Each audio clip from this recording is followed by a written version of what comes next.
चक्रव्यूह की रचना। महाभारत का वो महान क्षण जब जीतने वाला हारा और हारे की जय जयकार हुई। महान योद्धा अर्जुन पुत्र अभिमन्यु की वीर गाथा का प्रस्तुतिकरण करते हुए महाभारत के उस महान गाथा का महानाट्य मंचन चक्रव्यूह आगरा में पहली बार आयोजित होने जा रहा है। दिव्य प्रेम सेवा मिशन पंजीकृत सामाजिक संस्था द्वारा आयोजित होने जा रहे महानाट्य चक्रव्यूह का उद्घोषणा समारोह गुरुवार को होटल हॉलीडे इन में हुआ, जिसमें महानाट्य का कटआउट जारी किया गया। आगरा। चक्रव्यूह की रचना। महाभारत का वो महान क्षण जब जीतने वाला हारा और हारे की जय जयकार हुई। महान योद्धा अर्जुन पुत्र अभिमन्यु की वीर गाथा का प्रस्तुतिकरण करते हुए महाभारत के उस महान गाथा का महानाट्य मंचन चक्रव्यूह आगरा में पहली बार आयोजित होने जा रहा है। दिव्य प्रेम सेवा मिशन पंजीकृत सामाजिक संस्था द्वारा आयोजित होने जा रहे महानाट्य चक्रव्यूह का उद्घोषणा समारोह गुरुवार को होटल हॉलीडे इन में हुआ, जिसमें महानाट्य का कटआउट जारी किया गया।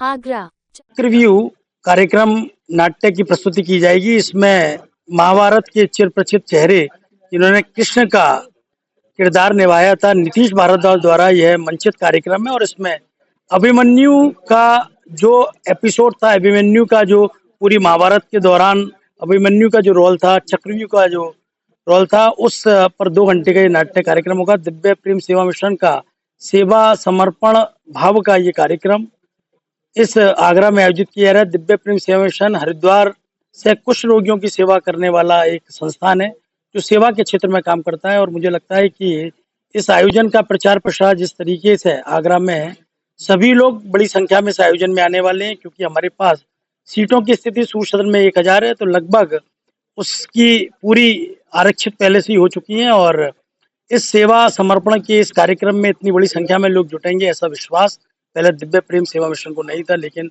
आगरा सदैव सेवा व समर्पण में आगे रहता है और वो इसी क्रम में अपने इस भाव को दिखाते हुए 5 जनवरी को एक बड़ा आयोजन कर रहा है। और आप सभी की उपस्थिति में इस आयोजन की शुभकामनाएं आगरा के सभी प्रबुद्धजनों ने और उत्तर प्रदेश सरकार के 2 कैबिनेट मंत्री, माननीय सांसद, विधायक सभी इस उद्घोषणा प्रोग्राम में उपस्थित थे। और आज इस उद्घोषणा प्रोग्राम की विधिवत घोषणा की गई और एक कटआउट चक्रव्यूह का यहाँ पे विमोचन किया गया। धन्यवाद, आभार आप सबकी उपस्थिति के लिए। दिव्य प्रेम सेवा मिशन जो हरिद्वार में कुष्ठ रोगियों और उनके कुष्ठ रोगियों की चिकित्सा और उनके स्वस्थ बच्चों के शिक्षा पर काम करता है, उस पर आधारित है और उसके सेवा प्रकल्पों के लिए ये समर्पित है कार्यक्रम।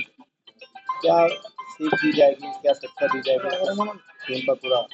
देखिए, आजकल की जो परिस्थिति है, जो स्थिति है, उसमें हमें ध्यान में आना चाहिए कि हमारा सनातन, हमारी संस्कृति, हमारा जो वैदिक पृष्ठभूमि है, उसको लेकर, हमारी सनातन परंपरा को लेकर हम कैसे काम कर सके।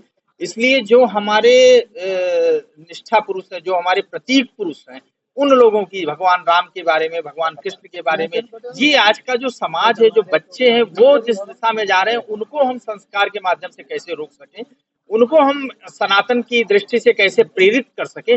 इस नाते इन लोगों के चरित्र, सूर, कबीर, तुलसी, जो ऐसे हैं जिन्होंने इस देश को बनाने में, इस सत्य को आयोजन करने में, भारत की आत्मा को जगाने में जिनकी भूमिका रही है, ऐसे प्रतीक पुरुषों को लेकर हम समाज में, लोगों के बीच में जाएं, बच्चों के बीच में जाएं, जिससे वो प्रेरणा प्राप्त करें और अपने समाज और अपने देश की रक्षा के लिए उन्मुख हो सके। आपने मंच से कहा कि जब सनातनी की बात करने पर, सनातन धर्म की बात करने पर हमें घबराहट होती थी, हमें झक लगती थी। आज उस समय परिवर्तन हो गया। ऐसा क्या था जो आपको झक लगती थी, संकोच होता था सनातन धर्म की बात करने में? आज आप स्वतंत्र हैं, तो कैसा लग रहा है? नहीं, मैंने ये कहा है कि ये वातावरण बदला है।